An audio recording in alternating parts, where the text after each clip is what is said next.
Student life में अक्सर ऐसा होता है कि हम बहुत लंबे समय से नौकरी का इंतजार कर रहे होते हैं और जब नोटिफिकेशन आता है तो हम फटाफट अपनी तैयारी में जुट जाते हैं और बहुत सारा मेहनत करते हैं। और बहुत सारा मेहनत करने के बाद में अंत में कई बार ऐसा होता है कि हम एग्ज़ाम से बाहर हो जाते हैं। बहुत सारी ऐसी गलतियां हैं जो बच्चे तैयारी के दौरान करते हैं, जिनको आपको नहीं दोहराना है ताकि आपका कोई भी साल का नुकसान ना हो, फिर से आपको दोबारा तैयारी करने की ज़रूरत ना हो। आप एक बार तैयारी करो और एक ही बार में आपका सिलेक्शन हो जाए। तो आज की इस वीडियो में हम लोग बात करने वाले हैं आरपीएफ एसआई और कांस्टेबल के फिजिकल के बारे में। मेनली इसमें दो चीज़ें रहती हैं, एक रहता है आपका फिजिकल मेजरमेंट टेस्ट और दूसरा रहता है आपका फिजिकल एफिशिएंसी टेस्ट। अगर हम लोग बात करें फिजिकल मेजरमेंट के बारे में तो आपको एग्जाम से पहले फिजिकल मेजरमेंट चेक कर लेना होता है कि एग्जाम की क्या रिक्वायरमेंट है और आपका फिजिकल मेजरमेंट क्या है, और उसी हिसाब से आप तैयारी को स्टार्ट करो। अगर आपका फिजिकल मेजरमेंट रिक्वायरमेंट के हिसाब से नहीं है तो आप अपनी तैयारी स्टार्ट नहीं करो, उस एग्जाम की तैयारी नहीं करो, वरना अंत में यह होगा कि आप तैयारी करोगे लेकिन फाइनल स्टेज पे आप बाहर हो जाओगे और आपका समय भी नुकसान होगा। तो चलिए आज की वीडियो को स्टार्ट करते हैं और इस वीडियो को अंत तक देखिएगा। बहुत सारे ऐसे पॉइंट्स हैं जो मैं आपको बताऊंगा जो बच्चे हमेशा तैयारी करने में गलतियां करते हैं, जिसको आपको नहीं करना है। और आपको तैयारी करते समय इस चीज़ का ध्यान रखना है कि एग्जाम का रिक्वायरमेंट क्या है और उसी हिसाब से अपनी तैयारी को आपको स्टार्ट करना है। अगर मैं बात करूं आरपीएफ एसआई और कांस्टेबल के सिलेक्शन प्रोसीजर के बारे में तो मेनली 3 स्टेज में इसका आपको 3 स्टेज से गुजरना पड़ता है अगर आपको नौकरी करनी है तो। पहला स्टेज होता है एक कंप्यूटर बेस्ड टेस्ट होगा जो रेलवे रिक्रूटमेंट बोर्ड कराएगी। अगर आप इसमें क्वालिफाई कर जाते हो तो सेकेंड स्टेज में आपका फिजिकल में 2 चीजें हैं, फिजिकल एफिशिएंसी टेस्ट और फिजिकल मेजरमेंट टेस्ट। ये जो एग्जाम है ये आपका आरपीएफ खुद लेगी। इसके बाद में अगर आपका फिजिकल मेजरमेंट टेस्ट और फिजिकल एफिशिएंसी टेस्ट क्लियर हो जाता है तो इमीडिएटली आपका डॉक्यूमेंट वेरिफिकेशन हो जाएगा और डॉक्यूमेंट वेरिफिकेशन के बाद में आपको ट्रेनिंग और जॉब मिल जाएगी। पहले स्टेज के बारे में ऑलरेडी मैं पूरा का पूरा वीडियो बना चुका हूं, जिसका लिंक मैं इस वीडियो के अंत में डाल दूंगा। आपने अगर उस वीडियो को नहीं देखा है तो आप उसको भी देख सकते हैं। इसमें मैंने पूरा डिटेल में सिलेबस, एग्जाम पैटर्न क्या होता है, पूरा डिटेल में डिस्कस कर रखा है। आज हम लोग बात करने वाले हैं फिजिकल के बारे में, जिसमें मैंने बताया कि 2 चीजें होती हैं, फिजिकल एफिशिएंसी टेस्ट जिसको पेट भी बोलते हैं और फिजिकल मेजरमेंट टेस्ट जिसको पीएमटी भी बोलते हैं। तो चलिए हम लोग सबसे पहले बात करेंगे फिजिकल मेजरमेंट के बारे में।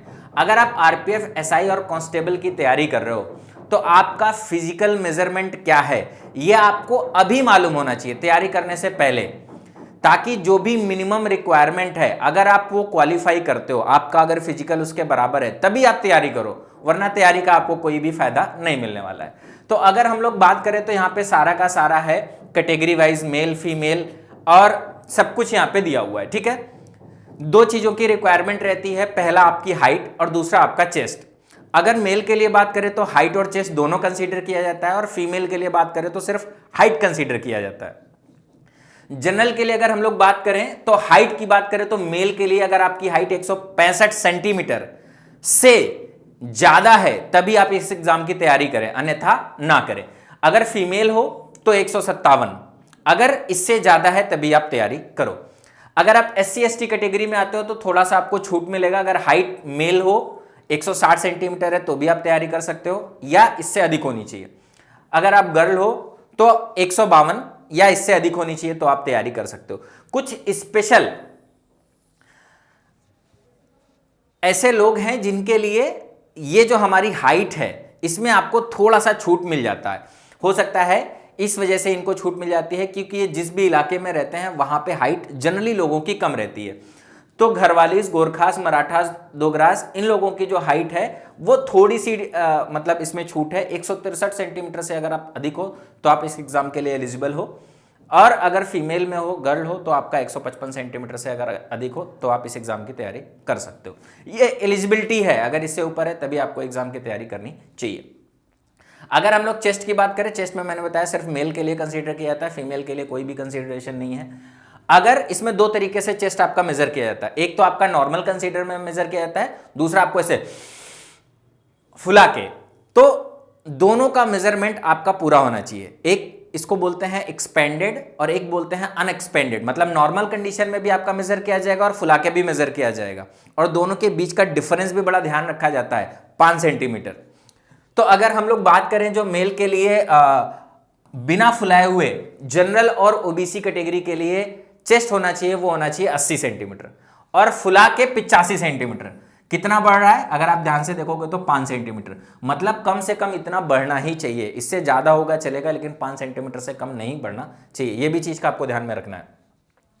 अगर हम लोग बात करें तो SC/ST कैटेगरी के लिए ये जो चेस्ट है, इसका जो रिक्वायरमेंट है वो है 76.2, और फिर अगर आप 5 जोड़ दोगे तो कितना हो जाएगा 81.2 सेंटीमीटर। ये बिना फुलाए हुए और ये फुलाकर। इसी तरीके से ये जो अदर कैटेगरीज वाले हैं इनके लिए भी सेम वही है जो जनरल और ओबीसी के लिए है, 80 और 85। अगर इसमें भी आप देखोगे तो क्या है 5 सेंटीमीटर का एडिशनल फुलता है। जब आप फुलाते हो तो कम से कम आपका सीना 5 सेंटीमीटर फुल जाना चाहिए हवा भरने की वजह से। ठीक है, तो ये हमारा बात हो गया फिजिकल मेजरमेंट के बारे में कि कम से कम अगर ये है तभी आप एग्जाम की तैयारी करो, अगर ये नहीं है तो आपको एग्जाम की तैयारी नहीं करनी। अब अगर ये है, अगर आपके पास में ये सारी की सारी चीजें हैं जो इसमें दी हुई हैं, अगर आप तैयारी करने के लिए जा रहे हो तो साथ में और भी चीजें आपको ध्यान में रखनी है। तैयारी करते समय ही आपको फिजिकल के लिए भी तैयार होते रहना है। इसमें क्या है कि फिजिकल एफिशिएंसी टेस्ट भी होता है, तो आपको मालूम होना चाहिए कि क्या क्या टेस्ट होगा। फाइनल जब टेस्ट होगा एफिशिएंसी का तो आपसे क्या क्या चीजें पूछी जाएंगी, आपको क्या क्या एक्टिविटी करनी पड़ेगी। तो मेनली 3 चीजें होती हैं, पहला रेस, दूसरा लॉन्ग जंप, तीसरा हाई जंप। और इसमें भी मेल के लिए अलग है, फीमेल के लिए अलग है। इसमें भी 2 कैटेगरी है, एक एसआई है और एक कांस्टेबल है। एसआई के लिए थोड़ा सा क्राइटेरिया हल्का रहता है, कांस्टेबल का क्राइटेरिया थोड़ा सा ज्यादा रहता है। वही बात है, इसमें भी मेल और फीमेल है। तो सबसे पहले अगर हम लोग एसआई मेल के बारे में बात करेंगे तो मेल को 1.6 किलोमीटर की रेस करनी पड़ती है, यानी 1600 मीटर की रेस करनी पड़ती है। और ये जो रेस है ये 6 मिनट 30 सेकंड में आपको पार करना होता है। अच्छा, मैं एक बात यहीं पे बता देता हूं कि ये सिर्फ क्वालिफाइंग इन नेचर होता है। ये जो हमारा फिजिकल एफिशिएंसी टेस्ट है इसका कोई नंबर नहीं है। आपको क्या करना है, जब आप तैयारी करना स्टार्ट करो तो आपको बस ये माइंड में टारगेट रखना है कि ये जो 1600 मीटर का रेस है ये आपको इस टाइम के अंदर 6 मिनट 30 सेकंड के पहले कंप्लीट कर लेना है। आप किसी से आगे हो या किसी से पीछे हो, इससे कोई भी फर्क नहीं पड़ने वाला है। आपको सिर्फ यह ध्यान रखना है कि आपको इतनी दूरी खत्म करनी है और इससे कम समय में खत्म करना है। किसके आगे हो किसके पीछे हो इससे कोई फर्क नहीं पड़ता। बात आप समझ रहे हो? ताकि ऐसा नहीं कि पता चले 4-4 घंटा आप रेस कर रहे हो और एग्जाम में उसका कोई भी यूज नहीं है। अगर हम लोग बात करें फीमेल के लिए तो फीमेल के लिए 800 मीटर दौड़ना रहता है और समय रहता है सिर्फ 4 मिनट। ठीक, अगर हम लोग लॉन्ग जंप की बात करें तो जो मेल है उसके लिए 12 फीट लॉन्ग जंप है और जो फीमेल है उसके लिए 9 फीट की लॉन्ग जंप है। अगर हाई जंप की बात करें तो मेल के लिए 3 फीट 9 इंच है और फीमेल के लिए 3 फीट है। ये सारे के सारे आपके केस हो गए।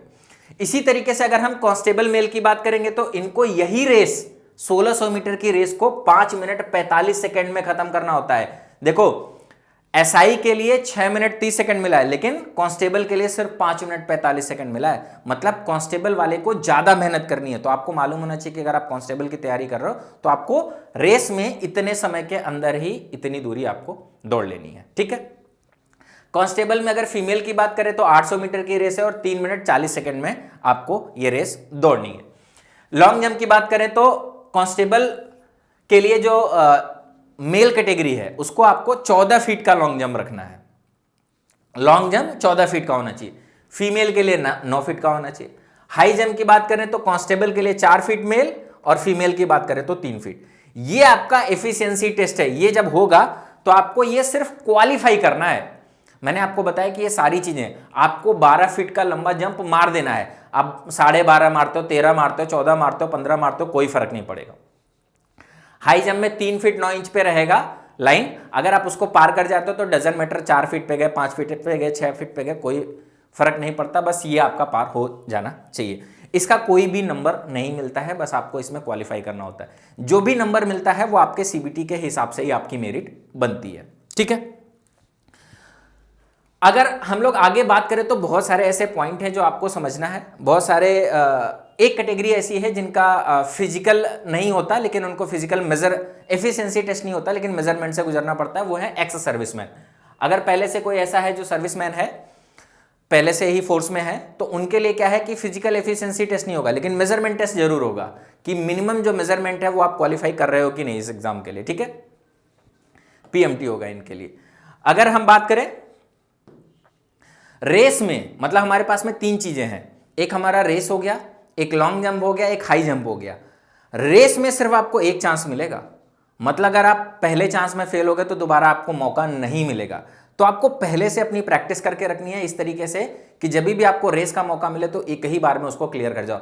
हालांकि इसमें कोई प्रॉब्लम भी नहीं होती है, ऐसा नहीं कि रेस में बहुत सारी प्रॉब्लम होती है या कुछ गड़बड़ हो जाएगा तो रेस आराम से आपके पास में 1600 मीटर का है। अगर गलती से आपने स्टार्ट भी धीरे कर ली तो भी आपके पास में लंबा समय रहता है, आप आसानी से उसको सही कर सकते हो, इसलिए कोई प्रॉब्लम नहीं होती।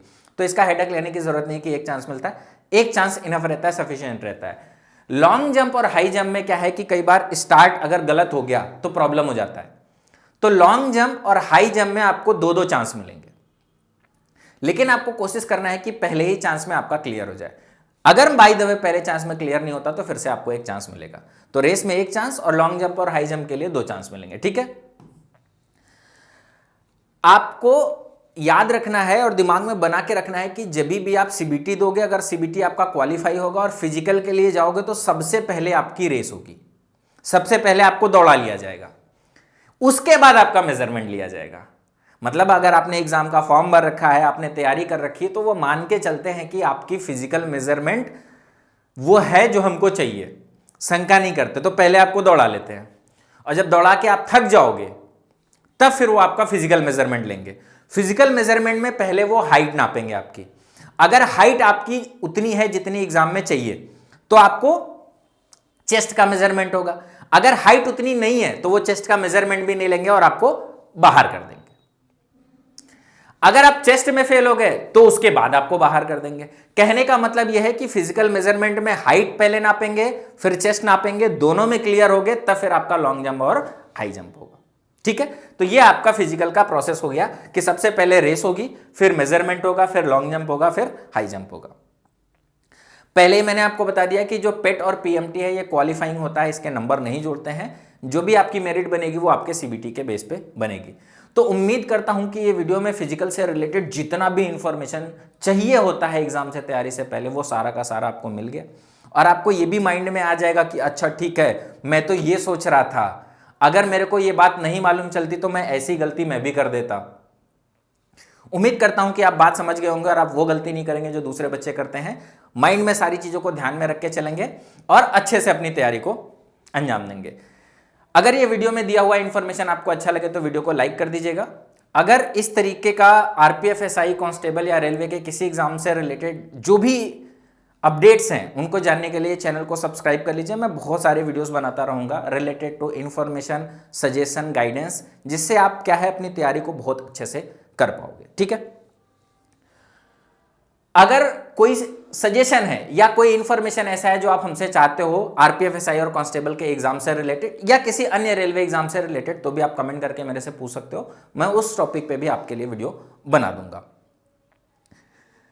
अगर आप आरपीएफ, एसआई की तैयारी करने के लिए सोच रहे हो और आपको कोई प्लेटफॉर्म नहीं मालूम है कि कहां से तैयारी करें, कहां से कंटेंट मिलेगा, कहां से स्टडी मटेरियल मिलेगा, कहां से वीडियोस मिलेंगे, कहां से पीडीएफ मिलेंगे, कहां से सोर्सेस मिलेंगे, तो मैं आपको बता दूं माई पाठशाला पे आरपीएफ, एसआई और कांस्टेबल के बैचेस स्टार्ट हो रखे हैं। माई पाठशाला का एप्लीकेशन इंस्टॉल कर लो, उस पर आपको आरपीएफ, एसआई और कांस्टेबल का बैच स्टार्ट हो रखा है, उसको आप ज्वाइन कर सकते हो। ज्वाइन करते समय बस एक आप कूपन कोड लगा देना A10, तो आपको डिस्काउंट मिल जाएगा और बहुत ही कम प्राइस पे आप ये आरपीएफ, एसआई और कांस्टेबल का बैच ज्वाइन कर सकते हो। तो आज की इस वीडियो को यहीं पे समाप्त करते हैं, मिलते हैं नेक्स्ट वीडियो में, तब तक जय हिंद।